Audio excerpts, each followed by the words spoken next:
আল্লাহর চাইতে নবীর চাইতে আল্লাহর প্রতিদিন কায়েমের চাইতে যদি বেশি প্রিয় হয়ে যায়, আল্লাহ রাব্বুল আলামিন বললেন ফাতারাব্বাসু হাত্তা ইয়াতিয়াল্লাহু বিআমরি, তাহলে তোমরা অপেক্ষা করো আল্লাহর পক্ষ থেকে নির্দেশ আসার জন্য। আল্লাহ রাব্বুল আলামিন একের পর এক তোমাদের উপরে গজব নাজিল করবেন। গজব আসে না? আসে না? আসে না? ভূমিকম্প কি গজব না? বন্যা, সিডর, আয়লা, আমফান। আমরা সাতক্ষীরাবাসী, বাংলাদেশের সর্ব দক্ষিণের জেলা সাতক্ষীরা, ওই এলাকাতে বেশি ঝড় হয়, বন্যা হয়, প্রায় প্রতি বছরই বহু ক্ষতি হয় মানুষের। এইভাবে এগুলো আল্লাহ রাব্বুল আলামিনের পক্ষ থেকে আসে। কেন আসে? যখন বান্দা আল্লাহকে ভুলে যায়। ঠিক কি?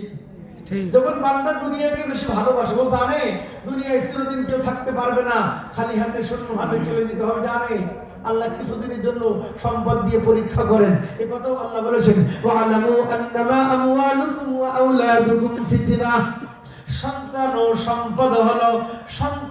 সম্পদ হলো বড় পরীক্ষা। এদের সঠিক পথে না চালাইলে পাইবে না রক্ষা। ঠিক কি না? এটা আল্লাহর কথা।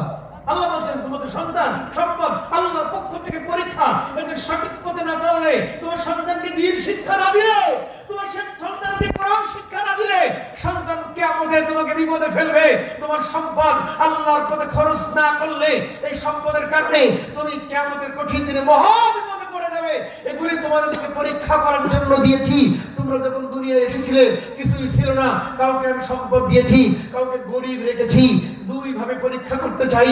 ধনী অবস্থায় আল্লাহর পথে সম্পদ খরচ করে কিনা, গরিব অবস্থায় অভাব অনটনে আল্লাহর পথে টিকে থাকে কিনা, এভাবে আমি আল্লাহ পরীক্ষা করতে চাই। যারা পরীক্ষায় উত্তীর্ণ হতে পারবে, সফল হতে পারবে, তারা দুনিয়ায়ও শান্তি পাবে, পরকালেও মুক্তি পাবে। কথা বলেন ঠিক কিনা?